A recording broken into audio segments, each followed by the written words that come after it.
Max, just want to check in on your well-being, your health, man. It looked like you had a rough trip over here, man. The plane, the seat they had you in, it was small, man. It looked Yeah, tough. it was terrible. UFC, you gotta get your people on the phone with my people because, I mean, come on, you guys give me a queen size bed on the flight over here.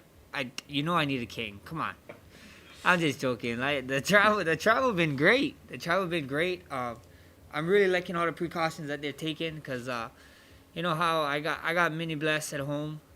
I got a grandma, I got a mom, and then my team, my coaches, they all have families too.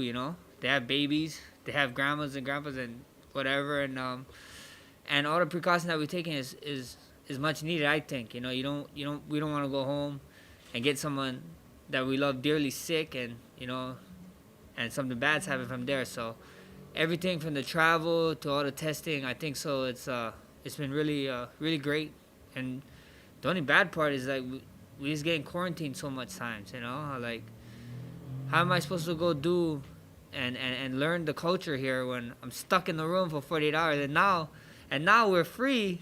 I'm on another schedule because we fight like I fight like at 7:30, 8 o'clock, 8:30 a.m.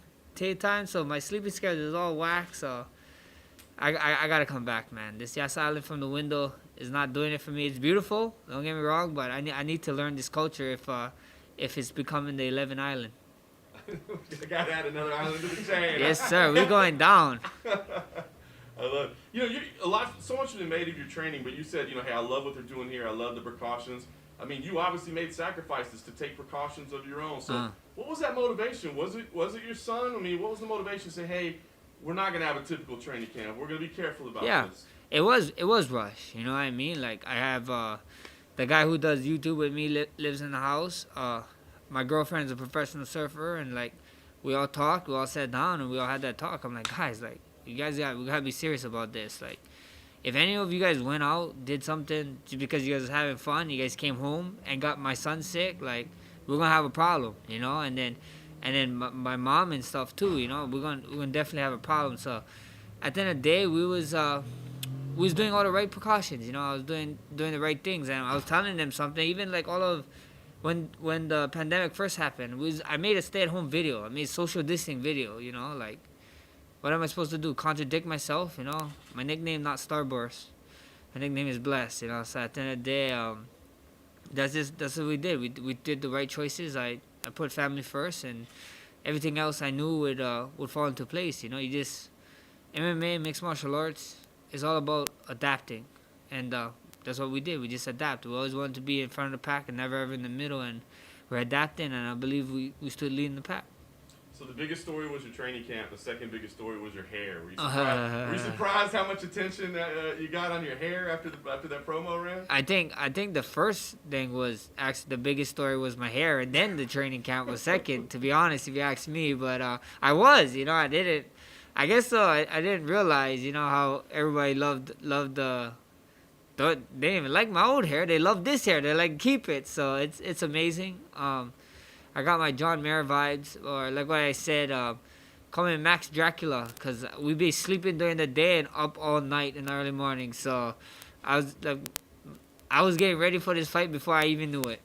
I like it, man. Look, you always keep things kind of even keeled. You've been saying, hey, this is just another fight, man. It's what I do. But at the same time, I gotta imagine you want that belt back. I gotta imagine that means something. So now that we're here a couple days out, yes, just another fight, but is the energy level kind of stepping up? I mean, is this an important moment for you? Man, it's like I said. You might kill me, but you might think different. But it's just another fight, I got 5 of those titles at home. They're all in my closet. This guy could beat me 2 more times. He still don't got enough titles. Yeah, he still don't have the same amount of titles as me. So I'm still beating him in that case. And at the end of the day, it's just another fight. The belt is the belt, like I said. I've been telling you guys I was a champion when I was 3-3 in the UFC. So we just take one fight at a time, and there's just something cool when you win this one at the end. Another belt. UFC better give me another belt. They better not be like, no, you have the belt already. We're just gonna give you the plaque thing. No, I'm taking that belt that you guys put around my waist come this weekend straight home. Yeah, have you asked about that? Right, with the new system, do they just put a? They better not give me a ruby because it's not title defense. This is a new belt, my friend. So I never asked, but I would think it's a new belt, and then we go back to the Ruby thing, right? I was So gonna say maybe it's better. You gotta lose it and get it back. And yeah, lose it and get it back. why That way- not? That's the best way. You get more belts, you know. You said something interesting when we were talking on the phone the other day. You said he's acting like a challenger. What did you mean exactly by that? What is it about his demeanor where you say Alex is acting like a challenger? I mean, did you guys interview him yet? Any of you guys interview him here? Like, how is he talking? Is he talking like a champion? At the end of the day, I feel like he attacking me, called me out to fight. Like, that's something a challenger does, doesn't it? I don't know. You know, this guy been saying stuff, and he the one been saying that he got a chip on his shoulder about something, and he's ready to prove something. Like, in my eyes, you're the champ. What you trying to prove? You know, if you believe you're the champ, who you trying to prove anything to? I'm not trying to prove anything to no one. I knew I was a champ. There's certain things like the belt. It just was for people to understand that where I was coming from. So at the end of the day, I mean, his interviews go speak for itself. You guys can go look, and you tell me any different. In that first fight, even though it didn't go your way, it was clear you were having success late in the fight. Uh-huh. I'm curious, was there anything you changed, anything you learned, from the beginning of the fight to the end that all I gotta do is that, and I got this? The super exciting thing that you guys get to find out this weekend. I've been telling everybody, if you got family, friends that don't like MMA or you want them to get to MMA, tell them watch this weekend, watch the co-main event. I'm gonna make a fan of them. I promise. You don't. This fight is one of those fights that something cool is gonna happen, and you don't want to be reading about it on Twitter. So make sure you guys tune in live. That's the last thing for me. I read that you're donating your fight kit to this, a cause back in Hawaii. Can you tell us what the cause is and kind of what motivated you to auction off this fight kit and donate some money? You know, shout out to my brothers Khabib and Dustin. You know, when they came here in September and they did their thing, that really motivated me, especially with all the pandemic and stuff. You know, me and my team sat down, and like 95% of our work now is trying to help charity. You know, and charity work. And what we're gonna do is like you said, my whole fight kit. I'm gonna be auctioning off, and every single penny I make off of it, we're gonna donate it to the Food Bank of Hawaii. That's the unemployment rate right now in Hawaii is like at 40%, an all-time high, and it's just my way to I'm getting food on my table. So if I can give back to my people and try to get food on their table, and this is the way to do it, this is the way we gotta go, and again, shout out to my brother Khabib and Dustin. They've been really proving the way and doing it, especially Dustin, with his stuff. He been inspiring me a lot in a lot of ways when he's doing stuff outside of fight. We're more than athletes. We're trying to be bigger than the sport, and this is one of the things that I know I can help myself and help my people. So why not? Max, when we hear about how serious you're taking the COVID and the coronavirus stuff, when you see ex-MMA fighters or people in the MMA world who say, "Oh, it's not a big deal, don't worry about it," does that piss you off a little bit? A little bit, a lot of people say it's not a big deal. Like, most of the guys that say it's not a big deal or don't worry about it is the guys that they're probably dealing with it now and they're figuring it out, Like, I saw a bunch of people be like, it's not a big deal, this and that, blah, blah, blah. And then they get it or they know someone get it, then their tone change, At the end of the day, I don't want to be the guy that my tone changed, At first, I was like kind of spectacle and this and that, and then when you start seeing numbers in New York, in Italy, in Florida, it's like, oh my gosh, and then you like seeing the deaths, like it's kind of surreal, And at the end of the day, it's just, man, I didn't want to be that guy who was too late, regretting stuff, So I wanted to do my part and try, and I know I had a platform to spread awareness, so we tried our best to do that. So with that in mind, what exactly does a Zoom workout look like? What do you do? Do you have a punching bag that you just shout combinations at? What happens? Yeah, the Zoom workouts is actually all my training classes at my gym, my regular training classes actually got changed to Zoom. That's why we started doing Zoom. And it was just jiu-jitsu. We had to, like, my coach, he made us a YouTube how to make a dummy. Like, like a couple pillows, old clothes, and you put them in the gi, and then I had a bag up, and then I would call up my other coaches to talk, my striking coach to talk about striking, about combination, what we did, and we'd work out, and he would watch. So, and he also had Zoom classes, so he would put videos up for us that we'd do, and we'd practice. So it it was super easy. You know, if anything, it was more like a one-on-one practice. You know, without him physically or without them physically being there. You know, so I think so. You know, I think it was great. You know, and with the way you get to pull away, like we get so caught up in this training sometimes that when you can training and training is there, if you feel like you're burnt out or whatever, and the class is there, you're like, I need to go because I have a fight. Like you start telling you need to go and you start burning yourself out and you start getting hurt. I feel so mentally and physically good. Like it's unreal. I feel recharged, rebooted, and I can't wait to go out there and show it this weekend. Are you aware that Daniel Cormier doesn't believe you? Yeah, DC. Well, DC better believe my ass when I tell him I'm coming for him after this. You guys all know the next fight. Baddest man on the planet belt. Me versus him. I just waiting on him. I will do my job this weekend. He better do his job in August, and we'll get this baddest man thing figured out. Right before you came in, we were speaking to Alexander, and I think it's fair to say he's a little bit pissed off by you at the moment. He's a bit irritated by it. He says you're a bit salty about how the last fight went, and he seems to be just a little bit like some of your comments have gotten under his skin, and he didn't expect that from you. What's your view of him going into this? Do you think he's the one who's salty, or how do you view him? I'm not gonna play the he said, she said game or however. I don't know how it feels, but I guess so.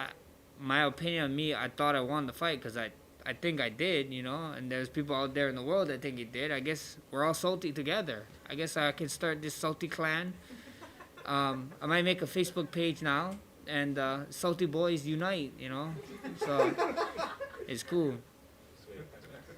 Max, I would like to understand how was the process to make public your training camp. I mean, you are one of the most beloved fighters. You have a lot of support from the fans.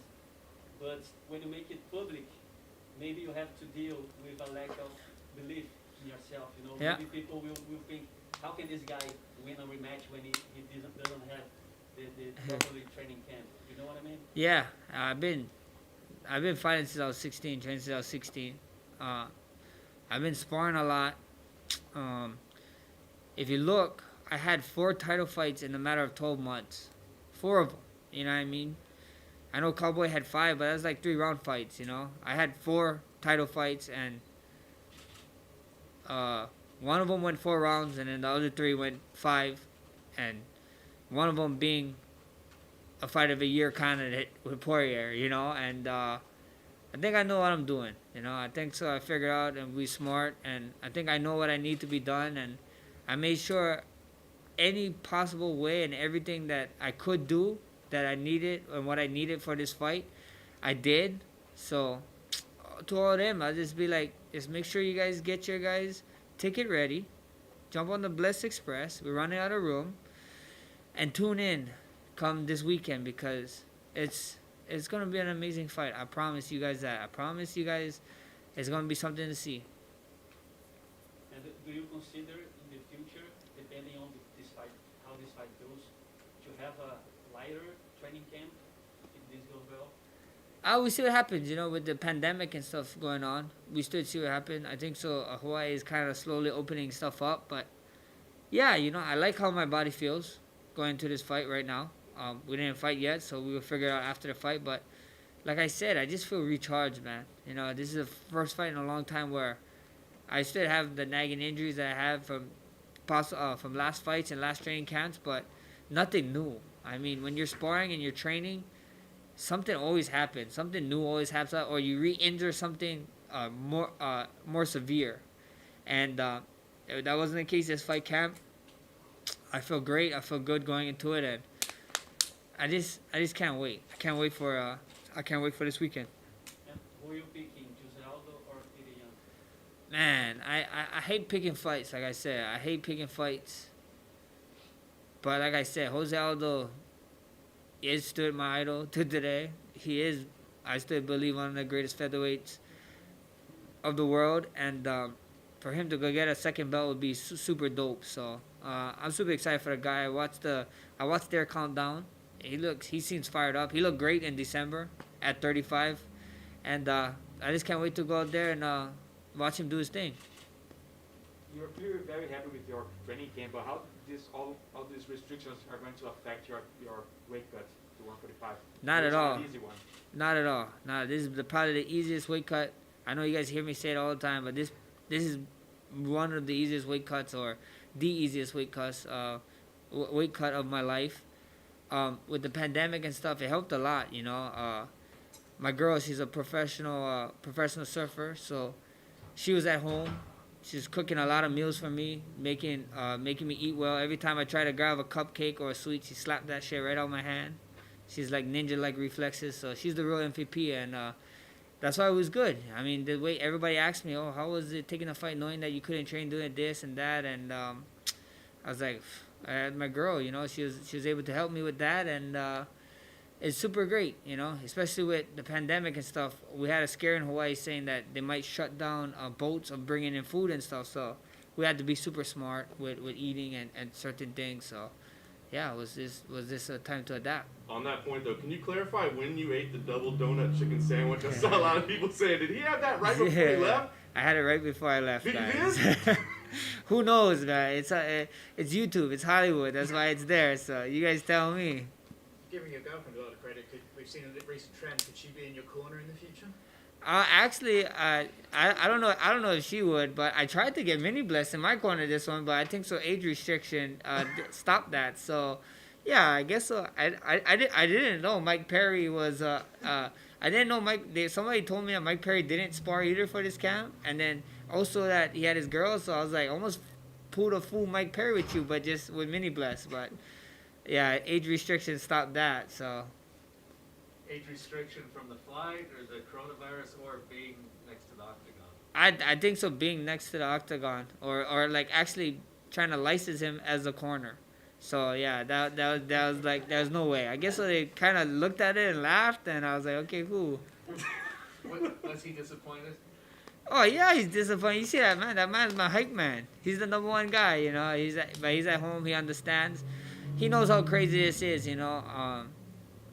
I got to spend a lot of time with him because of the pandemic. They had their break and then they didn't go back to school the whole fourth quarter, and so he kind of understands how serious it is, you know, and how at first we wouldn't even go out the house. I wouldn't even let him, you know, not even outside to ride a bike or something. We was like, nah, let's just stay in, you know, maybe the backyard here and there, but it was like, yeah, let's just be smart. There was a Twitter troll a couple of days ago saying that you wouldn't make weight and you would be out of the fight. Did anyone believe? I mean, your friends or family don't believe that rumor? I mean, the whole world did. Ariel Helwani with 2 eyes. That man needs to get blocked or something. But it was great, you know. A lot of people was like writing to me or like, because that was when they're trying to figure out the Jorge thing, and there's like, oh my gosh, it's happening again, and the card is falling apart. And we just, you know, sometimes it's good to just watch the world burn just a little bit. The Twitter, just a little bit, you know what I mean? Just let them like, you guys really believe this? Like, we didn't even start how am I having cutting weight problems when cutting weight starts on Thursday? And it was like, it came out on Monday or something. I'm like, guys, come on, you guys deserve to go and stress out, whatever. So we just kind of like let it go, and then people still didn't get it when I retweeted it with my chicken sandwich. It was like, oh my god, they even got more mad. They was like, yeah, this is why, Max. This is why you missed. I'm like, oh my gosh. I was like, guys, it just, you know, the joke. This is the joke, and it went right here the whole time. So it's crazy. Awesome. Thank you, guys. Thanks.